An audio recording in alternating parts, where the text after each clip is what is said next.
Student देखिए व्याकरण का छठा लेसन लेके आए हैं कारक। कारक जो आपको इसमें आपको कम से कम 5 ऑब्जेक्टिव पूछे जाएंगे कारक से, इसलिए आपको इसको याद कर लेना है। बाकी सारा वीडियो अपलोड कर चुके हैं व्याकरण का, वो देख लीजिएगा। जो नया स्टूडेंट है चैनल को सब्सक्राइब लाइक कर दीजिएगा ताकि सारा ऑब्जेक्टिव आपको पास पहुंचते जाए।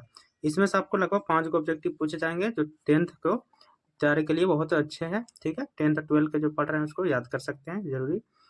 वाक में क्रिया का फल जिस पर पड़ता है उसे क्या कहते हैं? तो क्रिया का जिस पर फल पड़ता है उसको कर्म कहते हैं। क्या करते हैं? कर्म कहते हैं। अगला दूसरा क्वेश्चन देखिए, कर्ता कारा की चिन्ह क्या होता है? तो कर्ता की चिन्ह होता है ने।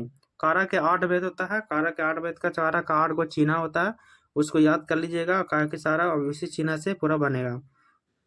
तीसरा है क्वेश्चन, तीसरा आपको क्वेश्चन दिया हुआ, माँ ने बच्चों को सुलाया। माँ ने बच्चों को सुलाया, तो माँ ने बच्चों को सुलाया किस कारक के चित्र? कर्ता ने कर्म को, ये आपको आ जाएगा।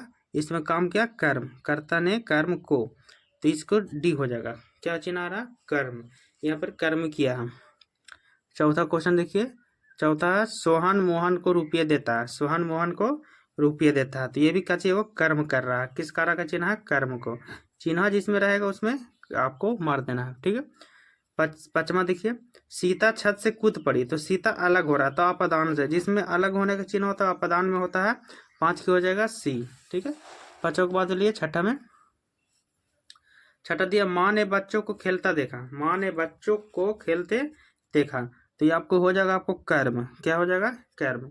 सातवां देखिए, हिमालय से, तो से किसका होता है? गंगा निकलती है, तो यह अपदान हो रहा है, अलग होने की बोध हो रहा है, उसमें आपको अपदान कारक आवेगा। आठवां क्वेश्चन देखिए, संज्ञेय सर्वनाम के जिस रूप से वाक्य के अन्य शब्दों के समान सूचित करता है उसको क्या बोलते हैं? सर्वनाम। क्या बोलते हैं? सर्वनाम। आठवां का क्या हो जाएगा आपको? बी। आठवां के बाद नौवां क्वेश्चन की ओर चलते हैं, याद करते जाइएगा। जिसको आंसर पता हो कमेंट में आंसर देते जाइएगा। नौवां क्वेश्चन देखिए, नौवां दिया हुआ, में पर किस कारक की विभक्ति है? में पर आप लोगों को पता होना चाहिए। में है अधिकरण का, किसका? अधिकरण का चिन्ह होता है में और पर।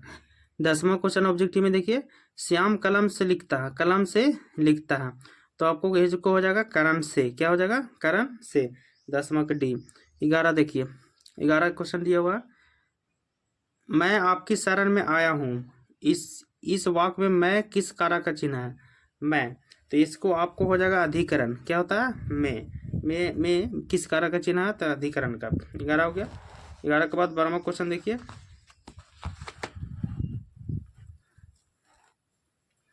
12 क्वेश्चन दिया, कारक कितने भेद है? तो 8 होता है, याद रखिएगा, एग्जाम में पूछे जाते हैं। देखो 23 और 24 में दिया है। अगला क्वेश्चन देखिए, किस वाक्य में अपदान कारक होता है? हमारे किस वाक्य में अपदान कारक होता है? हिमालय से गंगा निकलते ही अपदान कारक का चिन्ह है। अलग होने का जिसमें बोध होता है वो अपदान में होता है। 14 क्वेश्चन, राम ने भिखारी को पैसे दिए, इस वाक्य में को संप्रदान को, क्या होता है? संप्रदान को, याद रखिएगा।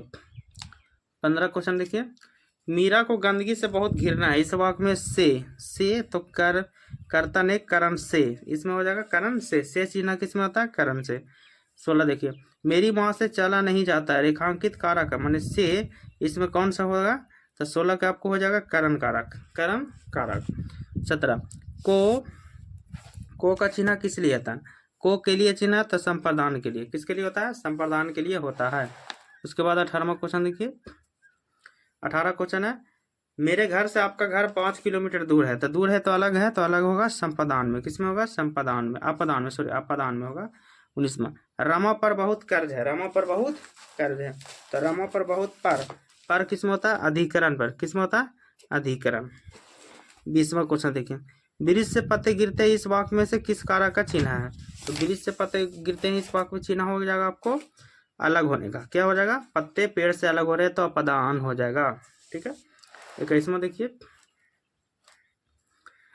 गीता को तेज बुखार है, रेखांकित का कारक है, माने को, तो यह होता है कर्म को। क्या हो जाएगा? कर्म को। 21 को हो जाएगा ए। 22वां देखिए, वह घर से बाहर गया, इस वाक्य में कौन सा कारक है? इस वाक्य में कौन सा कारक है? वह घर से बाहर गया, तो घर से बाहर गया माने अलग हुआ तो अपदान। क्या हो जाएगा? अपदान। 23वां क्वेश्चन देखिए, टेबल पर किताब है, यहाँ पर हम बताया तो किसका? अधिकरण पर होता है चिन्ह, पर किसका चिन्ह होता है? अधिकरण का।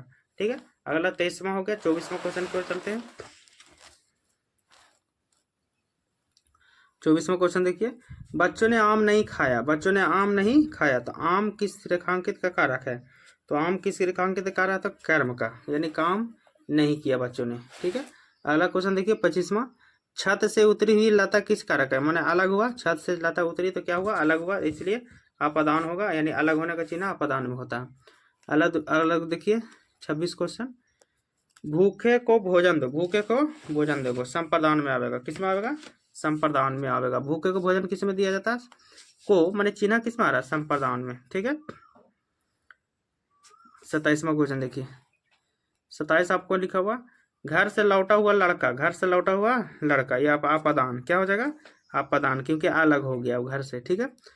28वां, वृक्ष पर पक्षी बैठे हैं, तो वृक्ष पर बैठे हैं तो अधिकरण पर किस में चिन्ह होता है? अधिकरण का चिन्ह होता है पर। अगला क्वेश्चन देखिए 29, लोगों ने चोर को मारा, लोगों ने चोर को मारा, तो ये हो जाएगा कर्म। क्या है? कर्म किया। 30वां क्वेश्चन, शिकारी ने बाघ मारा, शिकारी ने बाघ मारा, तो शिकारी ने बाघ मारा संबंध कारक हो जाएगा। क्या हो जाएगा? संबंध कारक हो जाएगा।